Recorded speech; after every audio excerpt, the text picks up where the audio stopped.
تو اس کام کے لیے تو پھر یہ محکمہ موسمیات کافی ہے نا, پھر اس ادارے کا بوجھ اٹھانے کی ضرورت کیا ہے, آپ اسے بند کر دینا. لیکن جناب ابھی صورتحال اس وقت یہ ہے کہ NDMA الرٹ جاری کر کے جو بال ہے وہ صوبائی اور مقامی حکومتوں کی کورٹ میں پھینک دیتا ہے.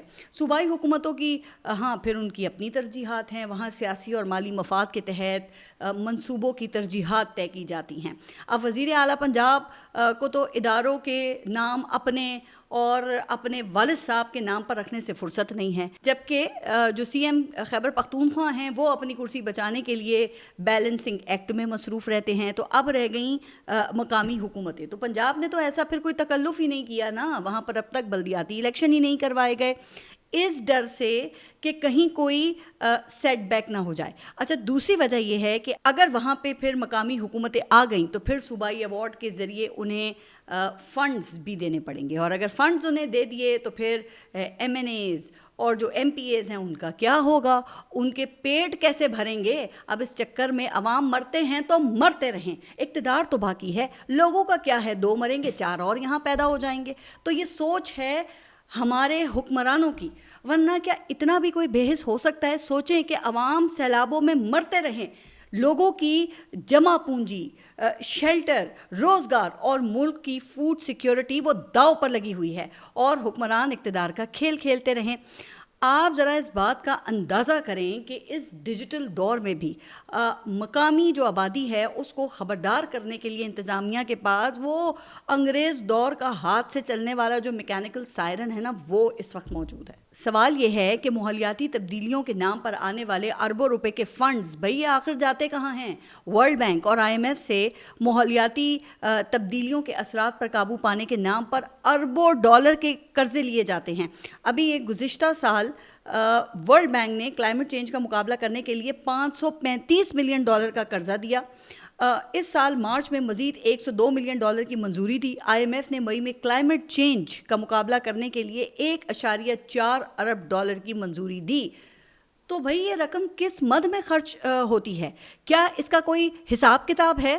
کلائمیٹ چینج کے نام پر ملک کے قرضے بڑھ رہے ہیں, لیکن ہمارے پاس نیشنل ڈیزاسٹر کا مقابلہ کرنے کے لیے بنیادی سہولتیں تک نہیں ہیں. وفاقی حکومت پھر یہ صوبوں پہ ڈال دیتی ہے, اور صوبے مقامی انتظامیہ کے خلاف یہ چھوٹے موٹے معطلی کے جو آرڈر ہیں وہ کر کے یہ سمجھتے ہیں کہ بڑا تیر مار لیا ہے. اب آپ کو یاد ہے نا کہ یہ سوات واقعے کی انکوائری میں یہی تو کچھ ہوا ہے, جہاں چند مقامی اہلکاروں پر ساری ذمہ داری ڈال کر حکومت بریوت جمع ہو گئی ہے, اور پنجاب میں تو شاید یہ تردد بھی نہ کیا جائے.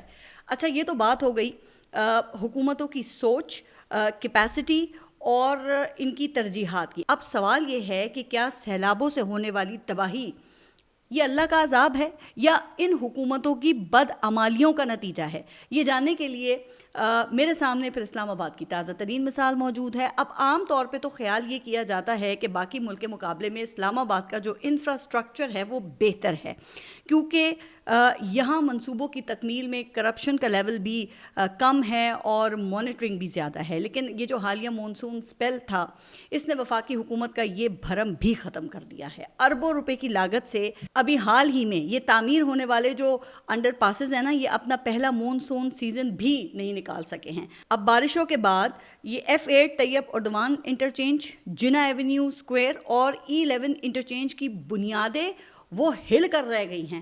عام طور پر ایسی خبریں آپ کراچی کے بارے میں سنتے ہیں جہاں بننے والی جو سڑکیں ہیں وہ ایک بارش کی ہی مار ہوتی ہیں, لیکن اب لگتا یہ ہے کہ اسلام آباد نے اس معاملے میں کراچی کو پیچھے چھوڑ دیا ہے. اب یہ ہوا کیسے؟